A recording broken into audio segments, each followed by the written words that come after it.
Hello, and welcome to another episode of Atlas Linguae, the show produced by Studio 80 that's all about culture, communication, and translation. I'm your host, Luis Lopez. And if you've ever taken Korean lessons, or if you love learning about Korean culture, then you're really going to enjoy today's episode, where we talk to Buster Moon. Buster is a Korean language teacher and content creator based in Canada, and his social media content focuses on teaching useful words and phrases in Korean. In our conversation, we talk about how he encourages his students to continue learning Korean despite the challenges it comes with, mostly getting used to a different alphabet and grammar rules. And we also talk about how Korean media, such as K pop and K drama, has made a lot of people very excited to learn the language and engage with the culture. So, here's our interview with Buster Moon. Sean, thank you very much for being with us today. Thanks for inviting. I'm happy to be a part of it. Of course. So, I'd like to start by asking you if you could just tell us a little bit about yourself, your upbringing, the community that you grew up in, and perhaps how that um, might have inspired you to become interested in teaching and creating content about language, what you do right now.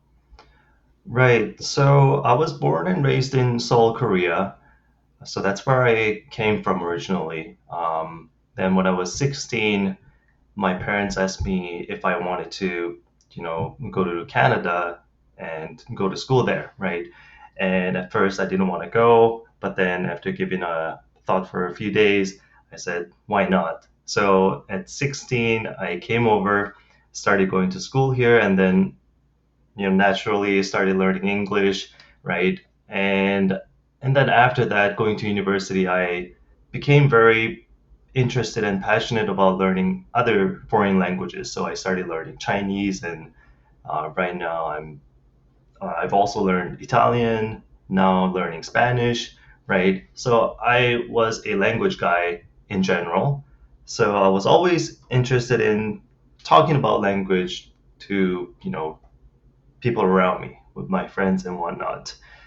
So although language is not my was not my major in university, but I was always interested. And then during COVID, I was home all the time, and I was like, I need to find something to do, right? So that's when I started teaching Korean online. I was doing one-on-one tutor, and then I saw people making videos about Korean language on Instagram. And then I was like, I can do this too. I can start teaching online to lots of people on Instagram and other social media platforms. So that's how I started this journey. And then, yeah, how I got here. Awesome. What was your major out of curiosity? I did business, Oh, okay, okay. right? So really different. But yeah, I was interested because I like what you said about being the language guy and just having so much curiosity to learn other languages. Mhm. Could you tell me a little bit more about that? Like, what was it that sparked that curiosity about learning different languages? Well, when I first came to Canada, I was 16. 16 is a young age, but it's not super young either. So a lot of people from Korea, when they come to Canada or America, when they're around 16, 17, like in high school age, there are some people who manage to learn English pretty well, and there are some people who struggle a lot. And I Right. found myself being one of the ones that who could actually adapt to the environment and pick up the language pretty fast.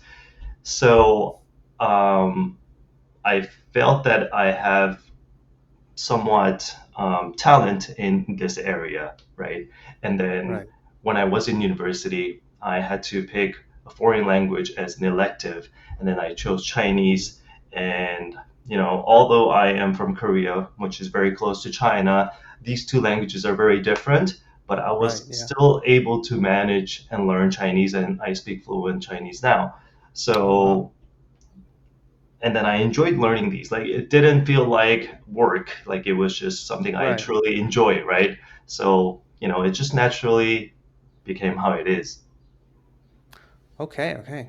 Yeah. Uh, Was there a particular teacher or particular teachers that kind of like motivated that specifically, that like sort of found that passion in you and like helped you, well, develop it? Well, every language, my English, when I was in high school, there was a teacher who was helping all these international students from, Mexico, Brazil, or Hong Kong, China, Korea, Mhm. Japan. And she was very supportive and she helped so many people in a lot of different ways. And that's when was really able to learn English properly. Oh, okay. But I think in every language I studied before had an important teacher beside me. Right. Yeah. Okay. Um, so moving on to your content now, more specifically, I've been watching a lot of your videos in preparation for this, and I found that you explain things really well. I particularly enjoyed the one where you. This is one of the longer ones in your YouTube channel, where you break down the letters and positions in each syllable in the Right. Korean writing system. And Hmm. even though I personally wasn't actively looking for Korean lessons, I've always been kind of curious to learn it and just to know, just more about it. But even though I'm not like currently looking to learn Korean, I Yeah. found myself like honestly really enjoying them, and it really made me want to learn to like pause the frame and like try to read it myself based on what you just explained and all of that. So I really am enjoying them currently. Okay. So I wanted to ask you, just what sort of things do you find are perhaps the most enjoyable, easiest, and on the other side, the hardest concepts to explain in your content to learners of the Korean language? So we're talking about Korean in particular, right? Yes, like Yeah. about the people who yeah, like your explanations of words or concepts or grammar or that sort of thing. Right. Right. So I always say Korean is not an easy language. So a lot of Okay. people, like, more and more people are getting interested in learning Korean because of K-pop, K-drama, and everything else, right? Hmm. But Korean language is quite complicated.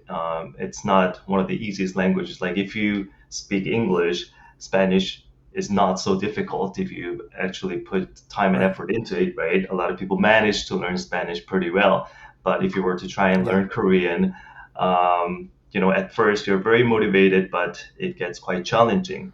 It's because Okay. um, you have to learn the whole different writing system. The letters are completely different, right? Of But course. that's the easiest part, actually, because unlike Chinese and Japanese, you don't have to know Chinese characters to, read and write Korean. That's the Right. best part of it. We have our own letters, and that's the only thing we use. And there are only, 24 letters you have to memorize, which is not so challenging, right? Right. But then Yeah. the pronunciation is difficult. Um, the Korean grammar is very complicated Hmm. because the word order is different. We put our verbs at the end of the sentence, and there are things that it just takes quite a bit of time to get used to. Yeah. So for me, it is critical to um, try and find a way to explain these concepts that are totally different from a lot of people's native languages into something that's concise and clear. Yeah. And I think a lot of people kind of they think that the way I explain things are somewhat easier to understand than maybe some other Korean teachers. It's probably because it's coming from my past experience in learning foreign languages because I've tried learning, many other different languages from different parts of the world. Right. And I know the pain points when you're trying to learn a foreign language. There are many obstacles in each language. They're all different, right? But I've Yeah. gone through a lot of these. So, um, taking from my past experience and trying to look at the Korean language from a foreigner's point of view. That's Hmm. my approach to teaching Korean, if that makes sense. Yeah, no, very Yeah. much. Yeah. Because I like that, for example, in the videos that I've watched, you explain how to pronounce certain things.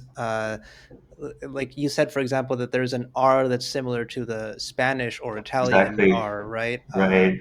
And I guess there's other examples too that I probably just haven't seen yet. Mhm. But yeah, like I like how you explain that in ways like for more than just an English speaking audience, but for people Right. who like maybe already are familiar with other languages as well, right?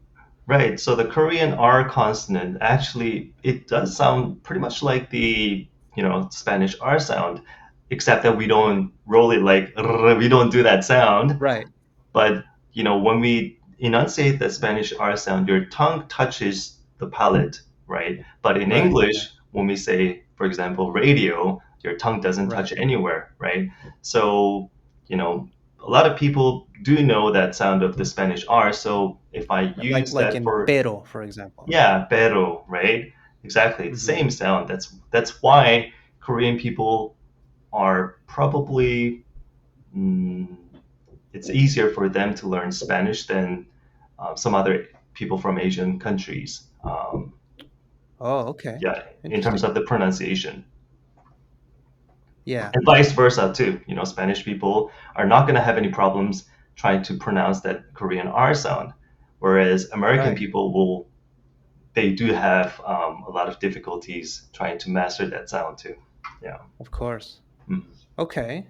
Um, I wanted to ask you a little bit more about the alphabet because I just found it so interesting. Right. Having seen examples of it and your explanations, and I love how intuitive it is, and I love how you in your content you make it very clear how intuitive it is to read. Hmm. Once you obviously once you learn the vowels and consonants and can identify them by how they're written and all of that. And I find it actually quite fun to look at like random words or names in Korean now and try to see like what sounds, what letters I can notice, right? Do Hmm. you find that many students find that challenging in a fun way? Like, is it something that many students find difficult and like annoying, kind of like an obstacle to overcome, like a different writing system, or do you find that it's more of a like a fun challenge to learn like, this new writing system?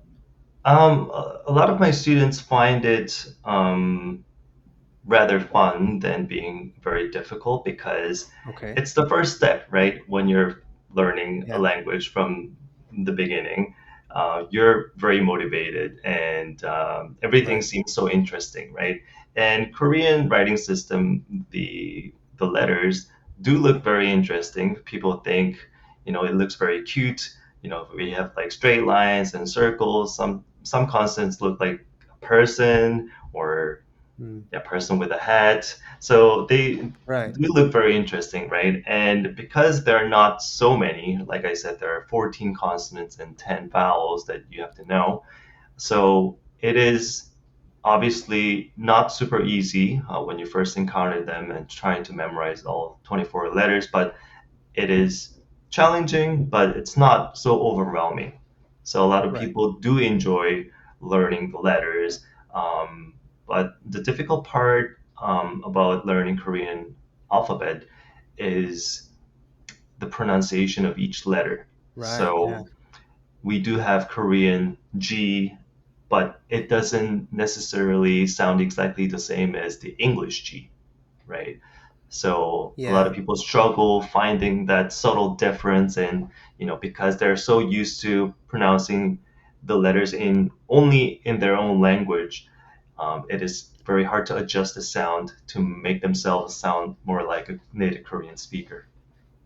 Yeah, and I'm glad you mentioned the pronunciation because it's another thing that I was noticing that it is challenging, and like it's one thing that when I listen to your explanations, I feel like I can kind of understand it, but it's like I'm not sure if I'm there or not, like because I know Hmm. that when you explain the G sound, you say that it Yeah. kind of sounds like a soft K, but there's Right. another K sound as well, right? And they're Right. separate. And I think similar to the B, right? Which kind of sounds like a P with a like an with an aspiration, right? But Right. but Right. but it's different from a P sound properly, right? From what I understand. Yeah, it seems like you've been looking at my post. Yeah. Yeah. There are four different sets of these consonants where there is a soft G sound, and then I mean soft K sound, and then there's like a strong K sound, right? There are four different Right. pairs, and that is, I would say, the most challenging, but could be most rewarding part of learning Korean consonants. Yeah, Right. to find that, to actually hear that difference first and then mastering it so you can actually make the difference yourself when pronouncing those letters. Yeah. Yeah. And I wanted to ask you also about the shorter form content in your channel, right? In your TikTok channel mostly, Hmm. because I like that. Obviously, it's different in your YouTube channel. You have these obviously longer explanations about the writing system and the sounds and all of that. And here, of course, you're focusing mostly, from what I see, on specific words or phrases, which is obviously very useful and very specific contents, right? You have these videos about like how to Right. say I don't know, or Hmm. how to say like maybe, or how to say Hmm. all of these like very specific words. Hmm. I wanted to ask you a little bit more about how you decide those contexts where you create those what where you like yeah teach those words, right? Hmm. I noticed that sometimes there are obviously very useful contexts for people who are learning any language in like Right. different contexts, but there's also like other ones that are more fun, like Hmm. maybe that are about how to write the names of members of BTS or other Hmm. groups, or like like specific things to culture and all of that. So I wanted to ask you a Right. little bit more about how you decide the scenarios of your different videos.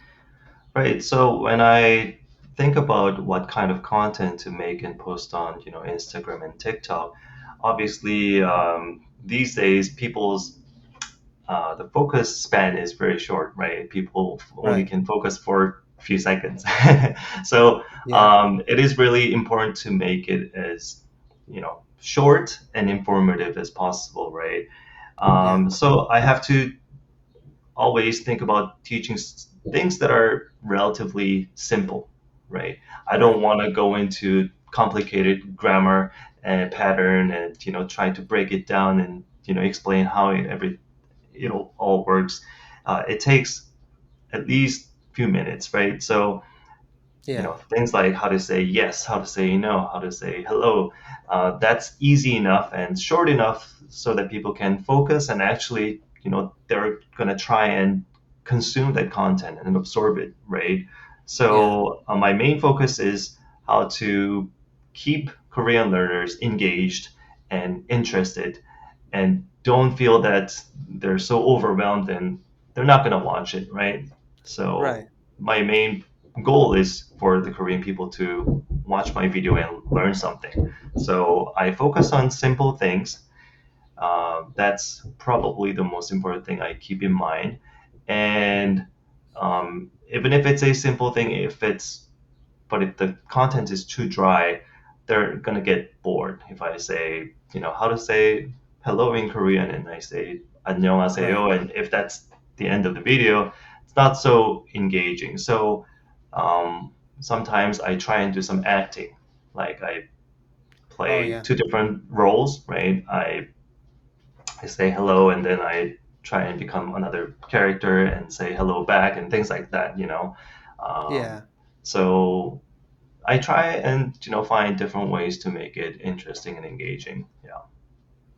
Yeah, and now that you mentioned the acting, I love that sometimes, a lot of times, you also include a little bit of humor, right, in the sketches. For Right. example, I remember one where you talked about different levels of politeness and formality, right, depending on if you talk to your younger brother or Right. to your grandparent, and then like the way that the other person reacts can also have some humor as well, right? So I Hmm. guess that there's also that into consideration when you're when you're making your videos as well, right? Right. So when I write the script, those you know humor or like funny lines, they just come up to my mind. So Right. if I think that's gonna be pretty funny, then I just include it, and then people enjoy that for sure. Hmm. Yeah. And also, I mean, you were talking about how, of course, in these videos, you don't stop to like explain grammar or that sort of thing because it's much shorter and it's like about addressing a specific word for a specific context. But I like that you still do a little bit of that from what I can see, like in the sense that when you break down a phrase, you say like, "This is a word that we use that means that you're good at something or you know that you Hmm. like something and like it's a word that's used in a context where like there's obviously not a literal translation with the English phrase that you're translating, Hmm. but you still like stop just a little bit to know to let the viewer know that this is a different word, and maybe you're not giving us the full context, but like it's Right. enough to know that like grammatically this is kind of Hmm. what's happening here, right? Right. So after, making videos, many videos, teaching simple words and simple sentences, I that this is something that I struggled because um, I didn't want to keep teaching the same thing over and over. There's only so much you can Right. teach about the very beginning level Korean stuff, right? So I wanted to provide a little more information and value to my followers. So I started adding just a little bit of grammar, breaking simple sentences down so they understand why this is added here, not at the end or in between, right? So yeah, exactly. So a lot of videos, if you see, I start by saying how to say this in Korean, and then I say it first so people can try Hmm. and repeat after me, and then I do the breakdown, right? So this Right. means that, this means that, and shortly telling people why it is there, and then I move on to the skit where I do some acting, Right. and I enjoy making those. Yeah. Yeah, they're a lot of fun. I've enjoyed watching them. I wanted to ask you also about you mentioned it a little bit earlier when talking about like the interest in Korean language.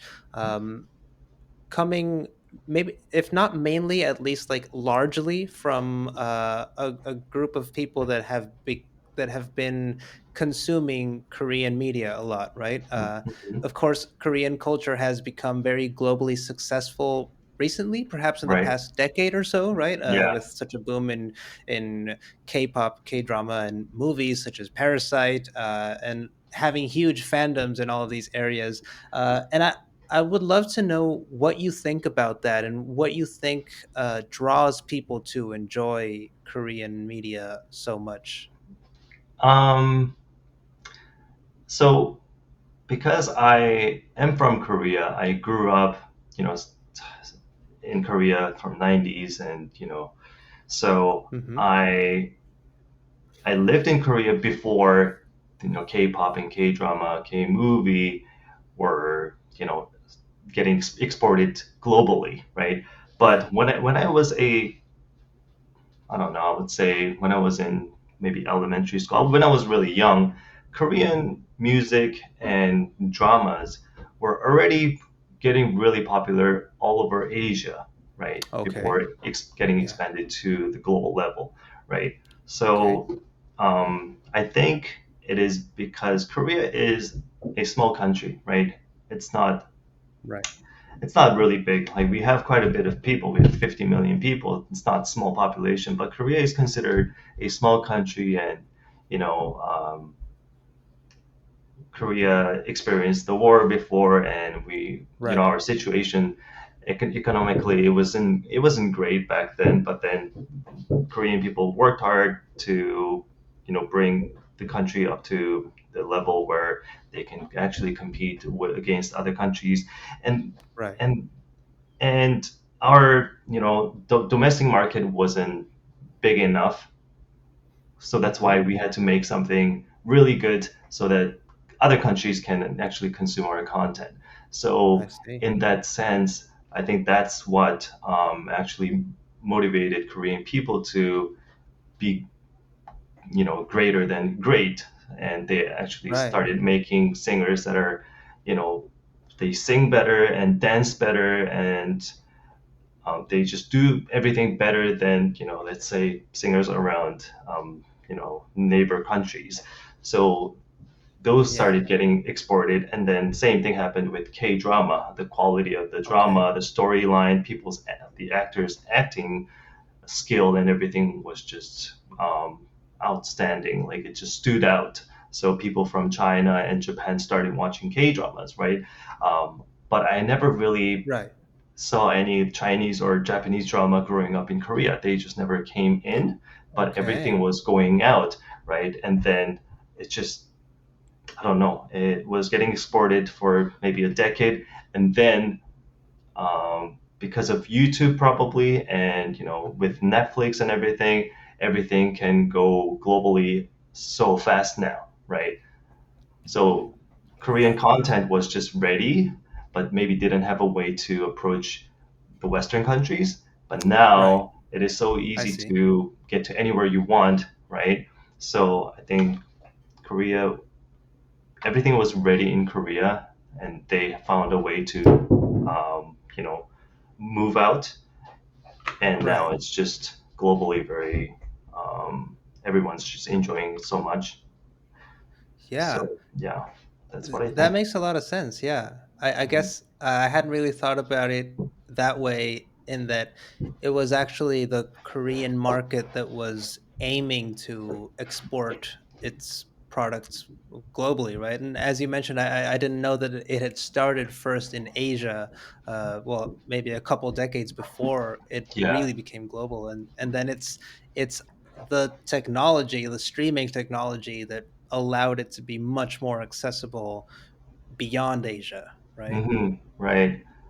Yeah, the market inside Korea is not big enough for Korea to keep up. I think I see. that's what drives Korea to be really good at whatever they're trying to do. Yeah. Wow. Okay. Yeah, that was I love that. I didn't know really much about that, so that's fascinating. Yeah. Um, I guess I I still want to talk about how that impacts, for example, your teaching. Of course, I think you mentioned. So sorry, let me restart the question, or Yeah. how I'm thinking of it. You mentioned that a lot of your students are interested in learning Korean because they got into K-pop or K-drama or just Korean media in general. And you also mentioned that it's a language that has its challenges, because obviously of the different, obviously because of the different writing system, and also the grammar is challenging. Yeah. So what's something that you do to keep those students motivated if they perhaps like didn't realize how difficult it was going to be? I don't know if you've had students like that were like really interested and suddenly started to struggle with all of these concepts. What's something that you like try to do to motivate them to continue? Right. I've been focusing on the Korean students who are at the beginner level until now. I Okay. haven't quite moved on to like intermediate and advanced, uh, Okay. because whatever language you're trying to learn, the beginner level grammar and vocabulary is the what's most important, right? If you have Right. the really good foundation, you can build on top of that, even by yourself, by watching, Right. the movies or TV shows from that country. So once you actually get to a certain level, it is actually doable by yourself. So that's what I've been focusing, trying to teach my students to properly speak, read and write Korean, right? Because once Yeah. you have a false pronunciation and get used to that, it's really hard to fix that later on, right? So that's what Right. I've been Yeah. focusing. And another thing, is I don't give false hope, and I don't say, oh, Korean is an easy language. You're gonna be fluent in, Okay. in a year, right? But I say, Right. if you really devote your time and effort, you might be able to, speak Korean quite fluently, maybe after 2 years. But it all depends on people. It Okay. could take 5 years. It could even take 10 years, right? So I Yeah. talk about it very realistically. And another thing I've been trying to do is if you learn a language on Duolingo app, it Mm-hmm. makes you want to build a streak, right? Um, Right. right, you can build your streak to how many days you want, right? And although Duolingo is not so known for um, not it's not the best app for learning Korean language, but I still Okay. think consistency is the most important thing when you're trying to learn a language, right? And in that Right. sense, Duolingo helps you achieve that, right? It motivates you to build a streak, and you don't want to break that. So Yeah. you're gonna try and do at least one single lesson every day. So I Right. started. I did a lot of Duolingo years ago, but I started doing it again. For me, it was a Spanish language, right? I started doing that Mm-hmm. this year, and then I started sharing the I screenshotted my streak. So if I have, Okay. 70 days, I screenshot and then I post it on my Instagram stories and telling people how many days are you on right now. And, you know, I follow people on Duolingo, they follow me. So they see me learning language Right. every single day. And then, there's an option where you can like high five them on the app. So Oh, nice. I also like encourage and support them that they're doing good. I don't know how much they're learning, but I at least I know they're being consistent, Yeah. and because that's really important, that's how I try and engage with their learning as well. Although I'm not directly teaching, but I'm Oh, like, I see. I'm encouraging and I'm supporting you from the back, kind of thing. Right. Yeah. Yeah. Yeah, that makes a lot of sense. Like you probably won't be fluent in any language just with Duolingo, right? But it's a good tool to keep you exposed to the language, right? And like at least thinking a little bit in that language, just a little bit every day, right? Right. When you learn a language, you are likely going to need to have multiple resources to learn the language. So Right. Duolingo is not going to be your sole resource, right? You're going to need to have maybe a book, or you're going to have to just, try and listen to a Korean podcast. Also, you might need a teacher, right? But Yeah. I think adding that extra Duolingo 5 minutes every day, I think it still helps. Yeah, of course. Mhm. I also wanted to talk about in your content. I've noticed that I guess obviously as a part of uh, this whole fandom for Korean media, I noticed that like you also include a lot of references to Korean pop culture, right? I mean, I think we mentioned you teaching how to write the names of K-pop idols, or also I think in a couple of them you did like these Squid Game style challenges, right? As Right? well, Yeah. Yeah, I've done and that so before. yeah, I guess Yeah. what are some of these that like have been the most fun to you in terms of like bringing something like from Korean pop culture and bringing it like as a language or as a language teaching resource? Something that comes to my mind is definitely using the clips of BTS into my video. Oh, So, right. BTS they grew by sharing their life on social media. They filmed everything. Like when they were not famous, they started filming their work and how they lived, how they interacted with each other, how they became, Right. very good, brothers, right, a family. So from those videos, you can actually see them speaking a lot of Korean. So a Right. lot of BTS fans actually learned a lot of Korean phrases just by watching their content. And Hmm. I was trying to find some of the simple sentences or words that they said in those videos, and then I took that into my video and started teaching those simple words and phrases. And a lot of my followers, they are BTS fans, right? So as Hmm. soon as they see the BTS clip at the beginning of my video, they realize what part it came from, and Right. a lot of people knew what it meant and everything. So they're just hooked onto the video right away. They're so engaged, and um, that's very good for me because I can grab people's attention right away because Yeah. a lot of people just love BTS so much. So Yeah. Great. I try to use whatever my followers are into, right? When they're watching a K drama, if it's getting really popular, it's a good opportunity for me to incorporate that and then use it in my video. Yeah, of course. I think Yeah, there's that added benefit of people already being very interested in that, right? Like they've already watched a lot of these interviews and videos. right, And so I think it's a lot easier when you bring out those phrases that they probably have already seen in the video and like right, explain them. Like he said this right here. He used these words and let me write exactly. that down for you and all of that, right? Yeah. And That's Squid great. Game was the same thing. It was getting super popular during COVID, right? And Oh then, yeah. first thing came to my mind, I should get that, the suit and the mask. Yeah. And I got that and started making videos. And I, did some adjustment to my voice so it sounds like, you know, uh, adjusted voice and, trying to make myself look like the character from the show. Right. So, Yeah. yeah, a lot of people enjoyed that as well. hmm So, whenever I see Yeah. a Korean content that's getting popularity, uh, I will think of a way to use that and taking Yeah. advantage of that for sure. No, that's awesome.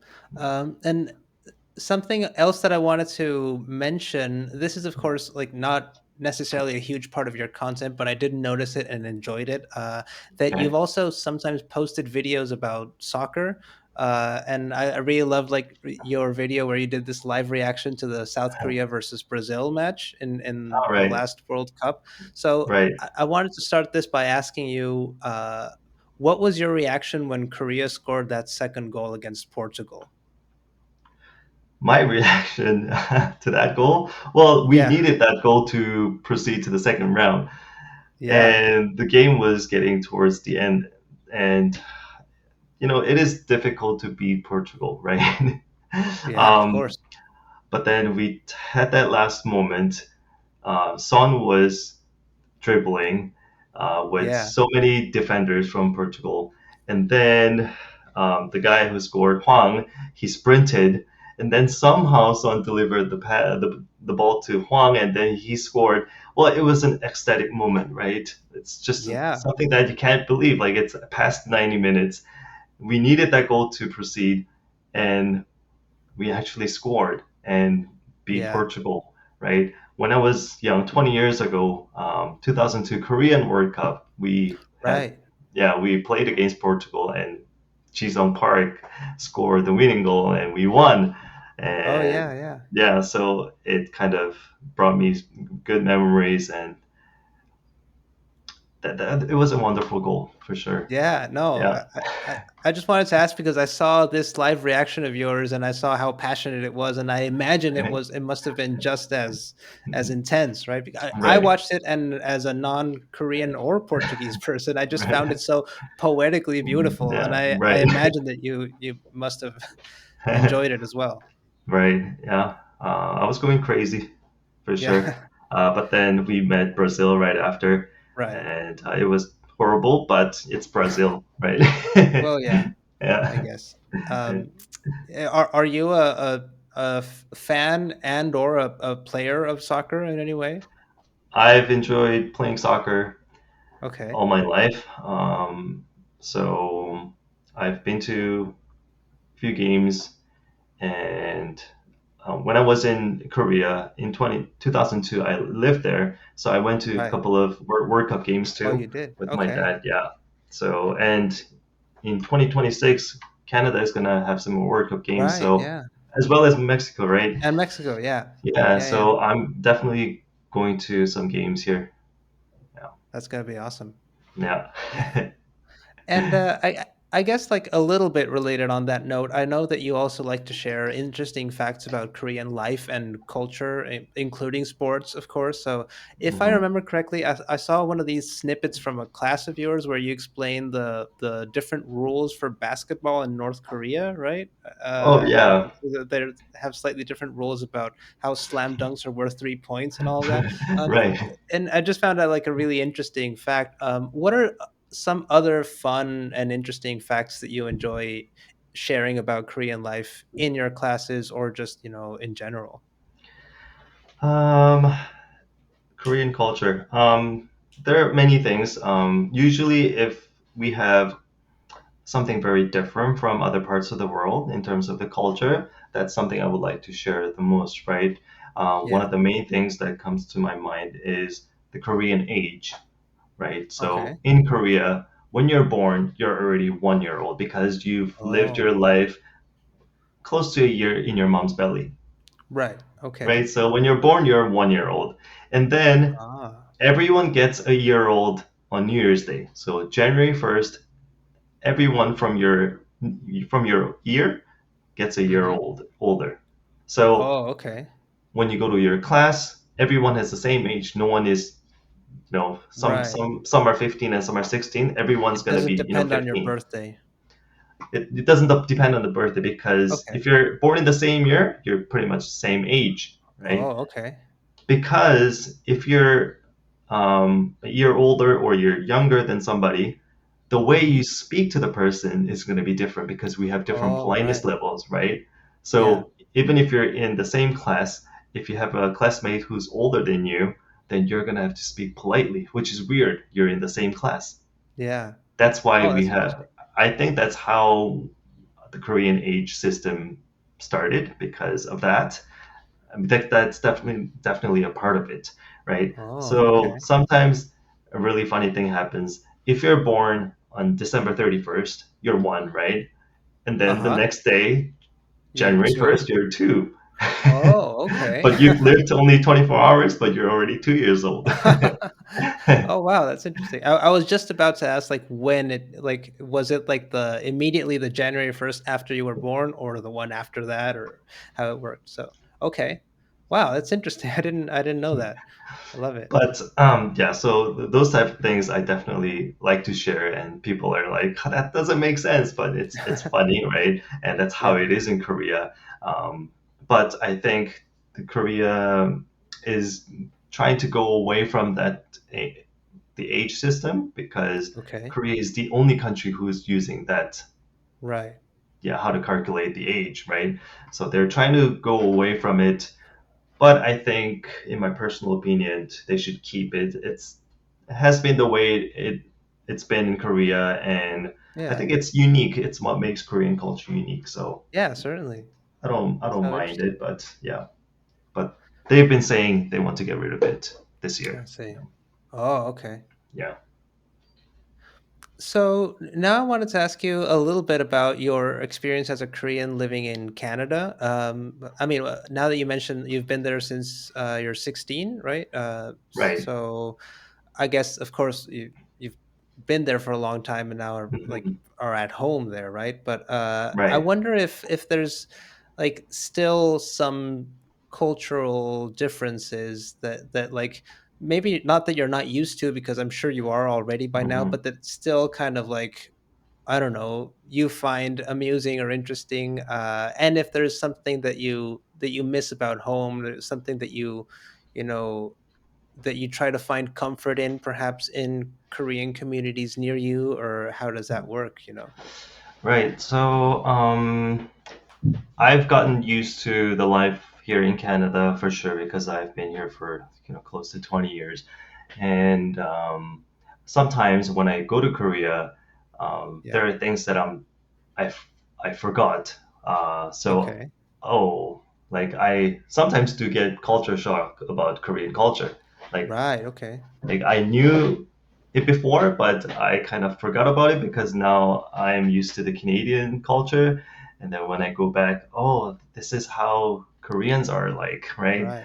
This is What's how an they do example it. of that of something that like now going back to Korea, you're like, oh right, this is how it is, right? What's there? um, I mean, if you can think of something, if not, it's fine. if I don't know, nothing I can think of right now. If something comes up, Okay. I'll bring it up. All right. All right. Um, but I was going to say, I forgot what I was going to say either. Oh, sorry. No worries, no worries. Uh, it'll come back. Yeah, but yeah, I was just asking you about like the how you felt that you were all obviously very used Oh, to, the yeah, culture shock and all of that. Yeah. right. I was gonna say, Canadian people are nice, and it is pretty global. I think everyone thinks Canadian people are nice people and Right. everything, right? So I totally agree with that. People are nice here, but there's something that um, still lacks, I would say, Mm-hmm. from a Korean perspective, because in Korea we have this thing called tong. That's the word, tong. Mm-hmm. It is really hard to translate, but it could be love, it could be friendship, it could be generosity, things like that. So, Okay. you know, I think I don't know. I've never really engaged with Mexican people a lot, but I think Mexican people have tongue from Okay. what I've seen from like videos and heard from people. I think Mexican people have the similar thing where just people are so um, I don't know, kind to each other and want to share things. Like if you I have see. some to Like eat, open, maybe yeah, very openness. If you have some to eat, you want to, split it in half and give it share. to Yeah. the other people and share and everything. In that sense, I think Canadian people are a little bit more, they're a little more individual, Okay. right? Yeah. They're nice to people, but they don't really like sharing things. I see. Sometimes I'm not trying to make everything, generalize everything, but there's this thing called Chong in Korea, and a lot of people, foreigners, when they go to Korea and live and have make Korean friends, and that's what they actually feel that their Right. Korean friends have this generosity and different kind of like love that's I being see. shared around, and I think that's a little bit different here and I see. that's something actually my dad feels the most Okay. that because he's lived his entire life in Korea and although he's been here for many years, something that he thinks people are sometimes he thinks they just are It's just not the they're same. yeah they're missing something that, Okay. that he had back in his country. So Yeah. Yeah. I yeah. see. Hmm. And like it's I imagine like it's a obviously people as you said are very nice and very kind and everything, but it's just not exactly the same, right? Yeah, it's not the same. It's the way people share love and everything is different in every Yeah. country. I would say so. Yeah. Yeah. No, of course. Hmm. I guess a final question that I wanted to ask before like a very quick lightning round at the end is Yeah. from what I read in your channel, I understand that you are planning on working on videos about your own language learning experiences, right? Right. Exactly. So I wanted to ask you a little bit about that. What has that Hmm. journey been like for you? You mentioned at the beginning the languages that you have learned and are currently in the process of learning. Uh, Right. what what would you like to share in those videos about those experiences learning all of these languages? Right. So I've been focusing myself on growing my social media, like on Instagram, TikTok, and I've been trying to grow my YouTube channel as well. But they're all focused on short form content, right? Right. But the next step for me is to make long form content, Okay. and I would like to become a YouTuber. So I would like to start making long form content about my language learning journey. For example, I'm learning Yeah. Spanish right now, and right now I know the basics. I know how to say simple sentences, but I still have a long way to become fluent in the language. So I would like to start sharing my journey so people can actually see myself not so fluent, but then getting to Right. that my end goal, then people will get I motivated see. instead of just seeing my end result being really fluent in Spanish, right? And I would like to Right. do that by actually, going to Mexico and, maybe spend some time there and then interact with the Mexican Hmm. people and things like that. Same thing, I can go to Italy Nice. and spend some time there and improve my Italy there. So I want to do language and travel combined together and make Right. content. Okay. Yeah, that's what I would like to do. I guess to like put yourself in the student's shoes as well, right? And maybe like maybe people who follow you are used to seeing you obviously as the teacher and as fluent in the language that you're teaching. And so if you show yourself to be, well, actually, I'm also learning and I also struggle with things, I guess that makes it more relatable for people who are learning Korean as well. So like we're all struggling when we learn a new language, right? Right. After all, I'm a language learner too. It's just I'm not learning Yeah. Korean, but something else, right? And we're Yeah. all the same, right? And by sharing, but because I've tried learning different languages, some from Asia, some from Europe, I have maybe a little more experience than most people. So I would like to share Yeah. my know-how and my journey, my experience. I'm sure a lot of people can actually learn something from that. So that's what I'd like to share. And now that I've become a content creator, I think I do have some responsibility to keep providing those type of value to the people. I see. Yeah. Okay. So that's it with my general questions. I just have a very quick lightning round that I want to do with you. Okay. So here it goes. The first one is, what's the word that you most enjoy teaching to Korean language learners? It can be either because of its like unique definition or pronunciation, but what's the word that you really like enjoy teaching? Um, it's I don't necessarily teach this word, but Okay. um, I'm kind of trying to brand my Korean school, I would say, with Mm-hmm. this Korean word that's really unique, which is aigo. It's Oh, aigo. right. Okay, aigo is I something go. that Uh-huh. yeah, aigo is it's not it's like an exclamation. So um, Okay.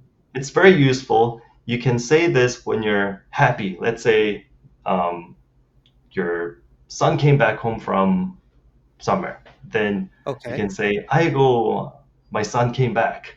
Or if Okay. Yeah. somebody got sick, let's say your family got sick and you heard about that, and then you can say, "Aigo," to show that you're worried Oh, and things like that. So it can be used in a very happy setting. It can be used also in a very sad setting as well. okay.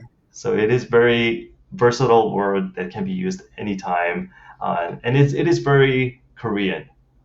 It is I very see. unique Korean word, which I love the most, and that's why I call my Korean school Aigu Korean School.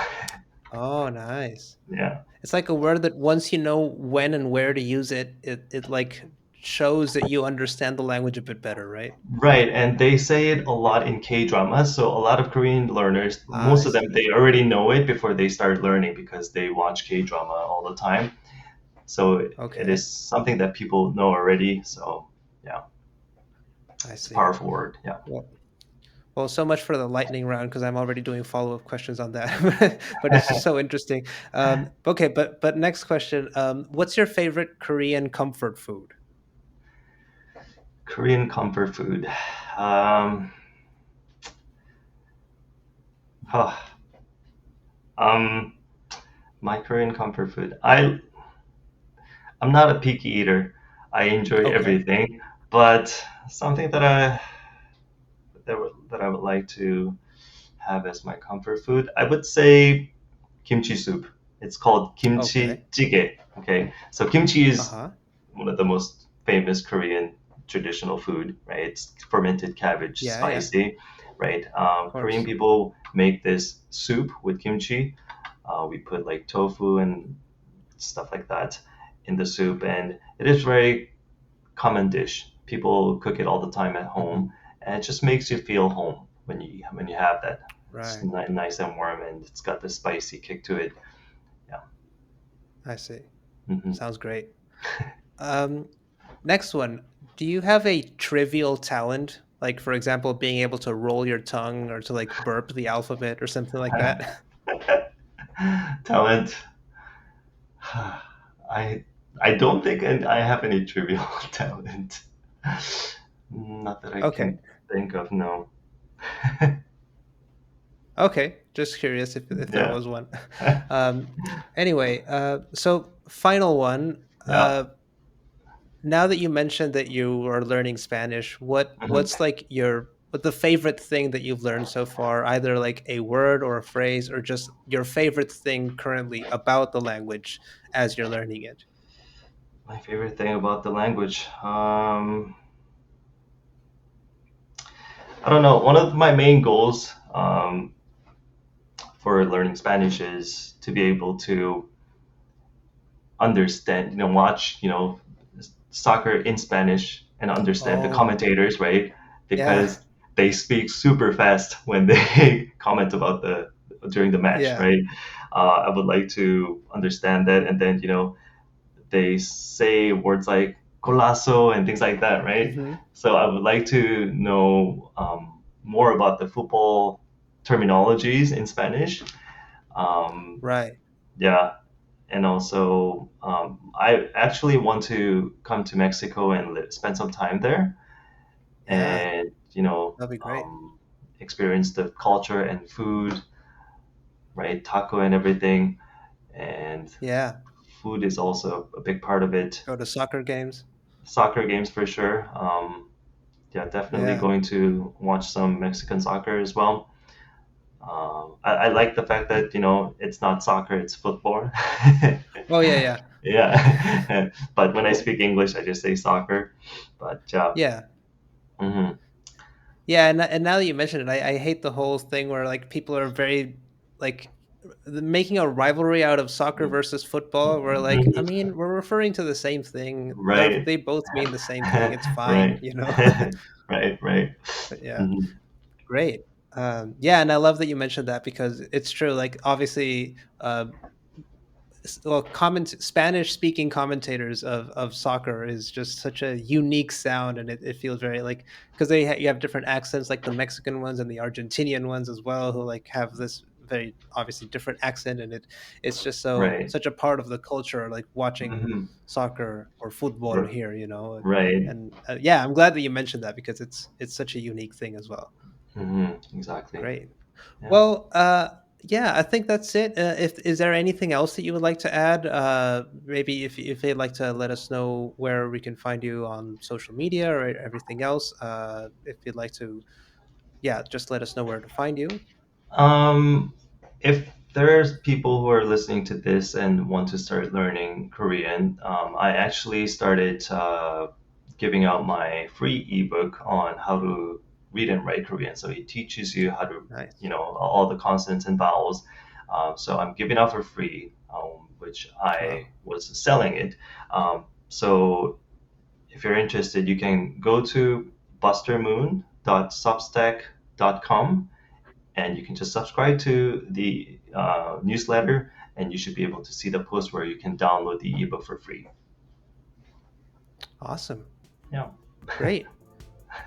Awesome. Okay, Yeah. so I think that's it. Sean, thank you so much for your time and for all of this. This was great. Thanks for having me. It was great. Thank you very much, or shall I say, 감사합니다, to Buster Moon for talking to us. I've always thought the best language teachers are also great language learners, so I especially loved how much of a language enthusiast he is. Not only in teaching Korean, of course, but in learning and practicing other languages like Spanish and Italian. You can follow Buster Moon on Instagram and TikTok at Buster Moon, with X's instead of O's, so that's Buster MXXN. Remember, you can follow us on Instagram and Twitter at Ochenta Podcasts and on TikTok at Studio Ochenta. You can also watch this season's interviews and more of our shows on our YouTube channel at Ochenta Podcasts. Thanks for listening.